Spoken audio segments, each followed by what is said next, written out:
Hey yo, what's the word with those who have enlisted the Chico army, and if you're new around here, a lowly viewer of the tube. My name is Tyler, the host of the crypto channel that keeps it weirder than how Korean baseball players brawl. 자, 결국은 빈볼 시비를 서로 또 다른 게임으로 승화시키는 이들의 모습. 그렇죠. 싸움할 일을 이렇게 푼다면 그렇죠. 야구장에는 뭐 앞으로 폭력이 없겠죠. You know how we chicken fight? It's time for Chico Crypto. Speaking of a fight, there is a war brewing and on the horizon, and it's not crypto versus the systems of old like the Fed, but within crypto communities themselves. Kingdom versus kingdom, tribe versus tribe, tribe versus kingdom. What are you talking about, Tyler? Well, many people don't realize we are building web-based tribes, which can eventually morph into kingdoms, where communities are built, internet-based, and their people are savage, willing to defend the place they call home and the leaders at all costs. Now, this concept of an internet tribe, not kingdom yet, is reinforced by the people, communities, communications channels, and the loyalty built, as these were a factor of the internet. But with the creation of blockchain and crypto, we now have within these a means of trade, governance, and even ranks through nodes. The people within communities can transact with each other, cast votes, elect leaders, and build their monetary and social status within the community, creating a virtual society like never before, which can take an internet tribe and morph it into a kingdom.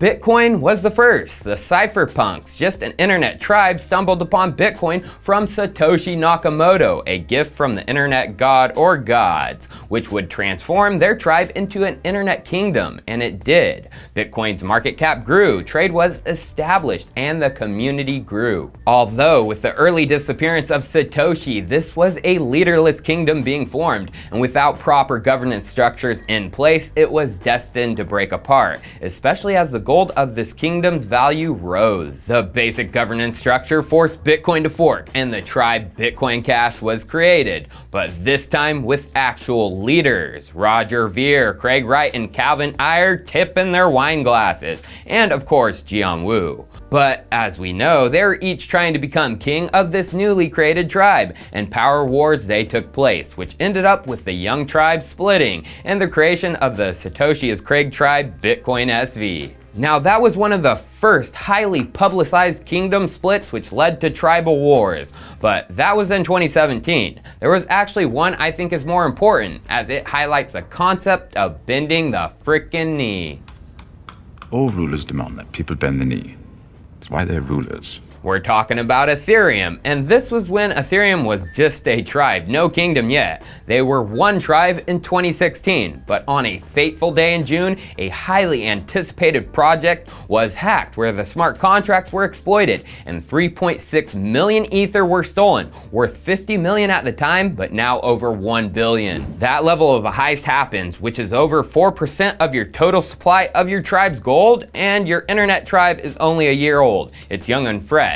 Yeah, this is going to cause a tribe split, and it did. Some people within the Ethereum community wanted to hard fork the chain and thus return all the Ether taken from the DAO to a refund smart contract, which those affected could use. Others didn't, as they felt code is law. It was a bailout, and it could lead to a slippery slope. Thus, there were now two camps, fighting for control and fighting for the community's support. And the people that were once one became two, as Ethereum versus Ethereum Classic happened. The fork went down, and some miners, they kept mining the old chain, which became Classic. What's interesting about these tribes, especially back in 2016, when Ethereum was young, and actually still to this day, is hash power for miners. The higher the hash rate, especially if the tribes are using the same algo, the more dominant the tribe, which we can see when the split happened. Most miners went with the fork, while Ethereum Classic, the OG chain, dropped off a mining cliff, which the gap between the hash rate and the mining power has only only widened to where Ethereum Classic is an afterthought and a failed tribal kingdom. So you need an example of bending the frickin' knee to the once tribe that has now worked its way up to the kingdom called Ethereum? You guys know Barry Silbert of DCG, Digital Currency Group, CEO and founder. Well, he's an Ethereum Classic tribal elder who backed it, massively invested in it, funded it, and thought his influence would push it to the moon. Guess what? He bent the knee and tweeted on July 30th, Ethereum's B-Day, this: "Happy birthday, Ethereum. I've come to respect and appreciate you. Disclosure, DCG is long on ETH and ETH. King Vitalik thanks you for your service, Barry, but you are a traitor of the Ethereum kingdom, Barry. Everyone knows that."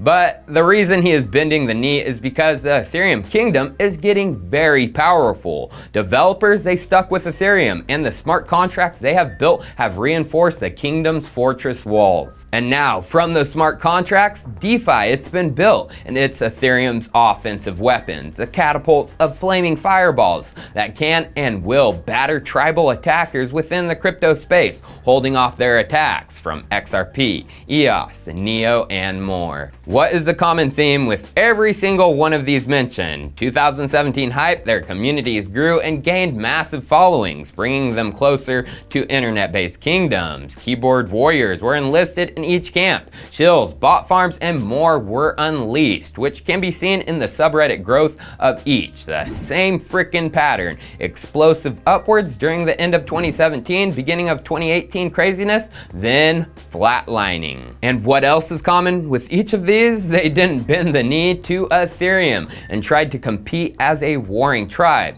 and still are to this day, some of them holding out on bending the knee.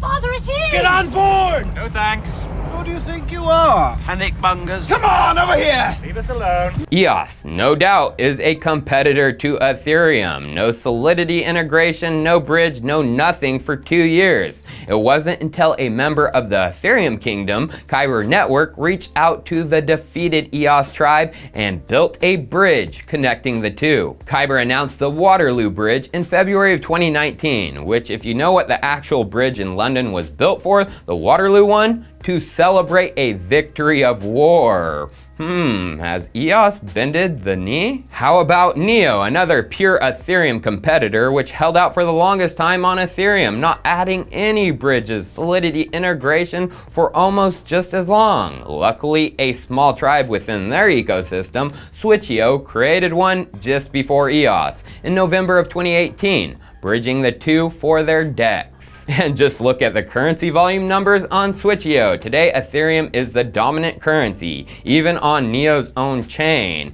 and one of its DEXs. How about another one, Nash? Dominant currency is largely USDC, an Ethereum stablecoin, then BTC, then Ethereum, and lastly Neo. Them bending the knee now? Oh heck yes. And finally, what about the Ripple tribe, aka the XRP army?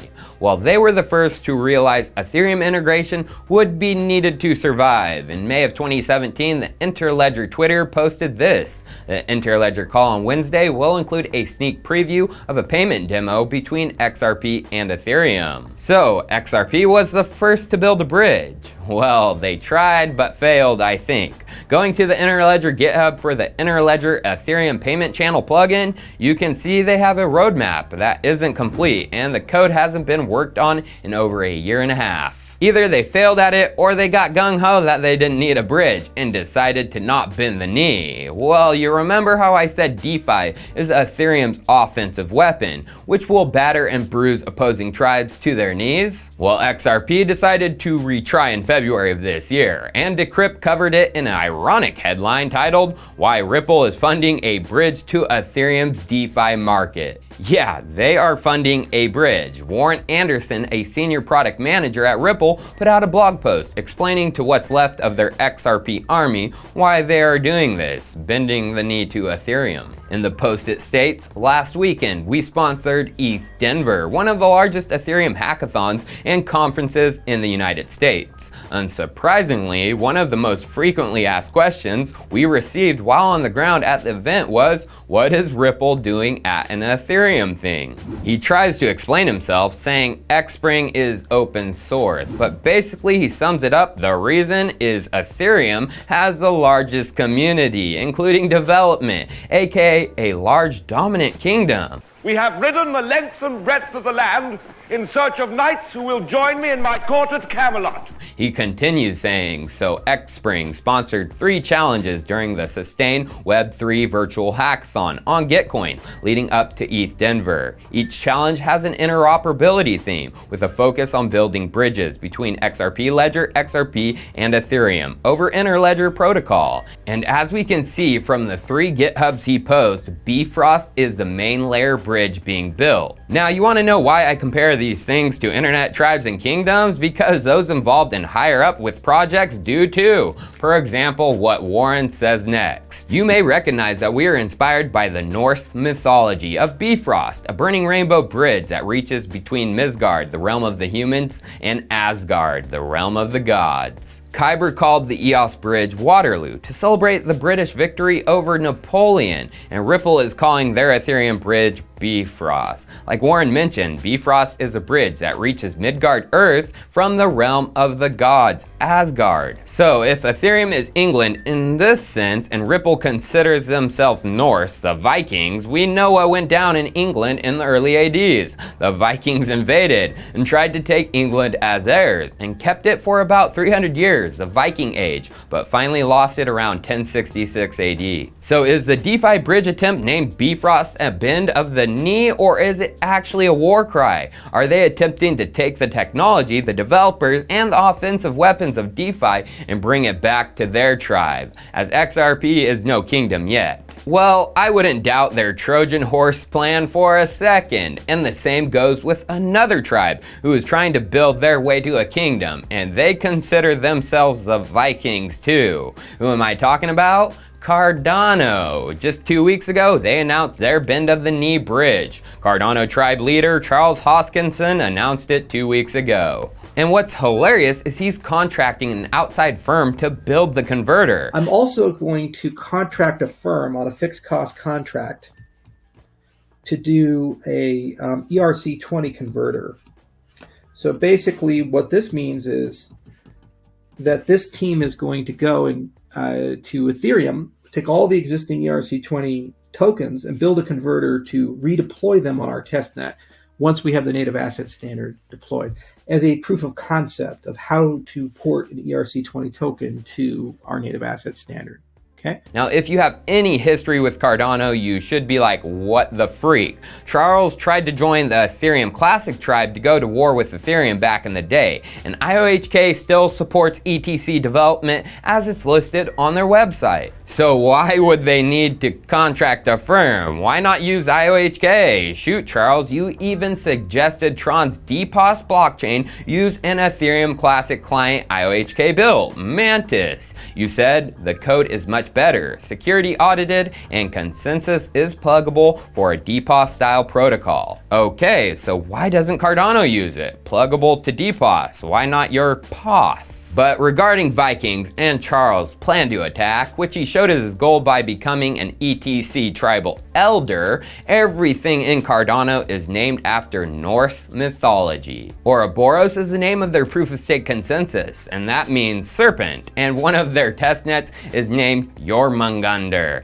and that's a Norse mythology serpent, also known as the Midgard World Serpent. Then, according to AZ Coin News, who covered a recent Charles talk in regards to Voltaire testing, they said this: the Viking test sandbox, Hoskinson called it, will see new capabilities and concepts added after 6 to 8 weeks. And Charlie loves taking pictures with Viking memorabilia, gearing up for a tribal attack on the Kingdom of Ethereum. So I hope you see this and understand that the internet is a virtual landscape which can be conquered and will be. Fortresses are being built as we speak through code and smart contracts. Offensive weapons are being primed and put into action through DeFi, and the communities are getting more savage by the moment. I should know, I have faced many of these tribes head to head, the keyboard warriors and sometimes their leaders. And some think I'm loyal to King Vitalik and his Kingdom of Ethereum. But what people don't realize is I'm a godless, tribeless, kingdomless video warrior who is still looking for his internet home. Cheers, viewers. I'll see you next time.